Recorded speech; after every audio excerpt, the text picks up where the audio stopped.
বন্ধুরা, তোমাদের সবাইকে বলছি শুভ সন্ধ্যা। তো এর আগে যে শর্ট ভিডিওটা আমি তোমাদের সাথে শেয়ার করেছি সেখানে সকালবেলার কিছুটা দেখিয়েছিলাম, আর এখন সন্ধ্যাবেলার অল্প কিছুটা দেখানোর চেষ্টা করব। লং ভিডিও শেয়ার করা হচ্ছে না, যাই হোক। এই পাচ্ছ আমার মাকে সন্ধ্যা দিচ্ছে। আমি অতটা সন্ধ্যা দিই না, কেন বাসি কাপড় না ছাড়লে তো সন্ধ্যা দেওয়া যায় না, তাই রয়েছে। এক্ষুনি ঘুমোচ্ছিল ছোট বিড়ালটা, এখন আবার উঠে বসে রয়েছে নিচে। ঠান্ডার সময় তো আর কি করবে, ঘুমাবেই না। ওটা আমাদের ঠাকুরের জায়গা।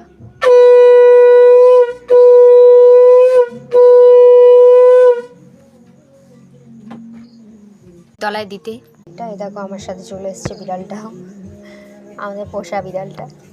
সন্ধ্যেতলা আলো জ্বেলে দিয়েছে। এটা হলো আমাদের সন্ধ্যেতলা, দেখিয়েছিলাম। এই তুলসী গাছের এখানটায় সন্ধ্যে দেওয়া হচ্ছে।